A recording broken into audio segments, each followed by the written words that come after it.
আজকাল ছাত্রদের পরীক্ষাটা খুবই ভালো, তাদের সব ব্যবস্থা অনেক ভালো, তাদের পরীক্ষা প্রশ্ন সহজ। খুব ভালো লাগতেছে। আমি যে এই বৃত্তি পরীক্ষায় অংশগ্রহণ করে যে সাধারণ গ্রেড উত্তীর্ণ হয়েছি, ওই জন্য বার্ষিক পরীক্ষার পরে যে আমরা অবসর সময়টা অতিবাহিত করি, তার মধ্যে আমাদের মেধা আবার যাচাই করার জন্য এই বৃত্তি পরীক্ষাগুলো অনুষ্ঠিত হয়।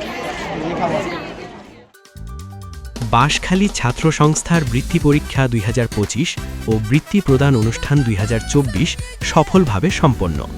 বাঁশখালী, চট্টগ্রাম। ঐতিহ্যবাহী ছাত্র সংগঠন বাঁশখালী ছাত্র সংস্থা আয়োজিত বৃত্তি পরীক্ষা ২০২৫ খ্রিস্টাব্দ এবং বৃত্তি প্রদান অনুষ্ঠান ২০২৪ সাফল্যের সঙ্গে সম্পন্ন হয়েছে। পূর্ব ঘোষিত কর্মসূচি অনুযায়ী ২৭ ডিসেম্বর ২০২৫ শনিবার সকাল ১০টা থেকে দুপুর ১২টা পর্যন্ত উপজেলা সরকারি আলাওল কলেজের ১২টি হলে বৃত্তি পরীক্ষা অনুষ্ঠিত হয়। এতে ৬০০-এর অধিক ছাত্রছাত্রী অংশগ্রহণ করে। বৃত্তি পরীক্ষার কেন্দ্র প্রধান হিসেবে দায়িত্ব পালন করেন বাঁশখালী ছাত্র সংস্থার ৪০তম কার্যনির্বাহী কমিটির সভাপতি এইচ.এম. মিজানুর রহমান। এ সময় উপস্থিত ছিলেন উপদেষ্টা কমিটির চেয়ারম্যান আব্দুল রহিম সানবী, সাবেক স্থায়ী পরিষদ সদস্য শরীফুল কাদের চৌধুরী, বৃত্তি পরীক্ষার আবাহক অ্যাডভোকেট সুলতানুল আনিস চৌধুরী, মিনি ল স্কুলের প্রতিষ্ঠাতা ও সমাজসেবক অ্যাডভোকেট রায়হান সোভান, সাবেক সভাপতি তোফাজুল হোসেন সাকিব ও জুনায়েদ রাসেল। অনুষ্ঠানে বৃত্তিপ্রাপ্ত শিক্ষার্থীদের উদ্দেশ্যে অতিথিগণ শিক্ষামূলক ও দিক নির্দেশনামূলক বক্তব্য প্রদান করেন।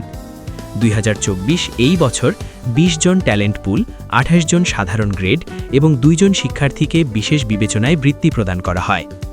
অনুষ্ঠান শেষে সভাপতির বক্তব্যে এইচ.এম. মিজানুর রহমান পরীক্ষা আয়োজন থেকে শুরু করে বাস্তবায়নে যারা দিনরাত পরিশ্রম করেছেন তাদের প্রতি কৃতজ্ঞতা প্রকাশ করেন। একই সঙ্গে অংশগ্রহণকারী সকল শিক্ষার্থী ও অভিভাবকদের প্রতিও ধন্যবাদ জানান। আগামীতে আরও সুন্দর বৃহৎ আয়োজনের আশ্বাস দেন এবং অনুষ্ঠান সমাপ্ত ঘোষণা করেন। এর পরবর্তীতেও আবার দেওয়ার জন্য খুব ভালো উদ্যোগ গ্রহণ করছে। আজকের বৃত্তি পরীক্ষার আয়োজনটা অনেক সুন্দর হয়েছে, অনেক গার্ডিয়ান আছে। তার আমার ভাগিনা হচ্ছে, ও ক্লাস 2 থেকে পঞ্চম শ্রেণী পর্যন্ত পাচ্ছে। এইবারেও দিচ্ছে আর গতবারে পাইছে। যতবার সংস্থা বৃত্তিটা খুবই আমার ভালো লাগছে, ওনাদের সংগঠনটা আমার খুবই ভালো লাগছে, আমার অনেক ভালো লাগছে। ওনাদের প্রশ্নও খুবই ছোট সংক্ষিপ্ত, আমি সবকিছু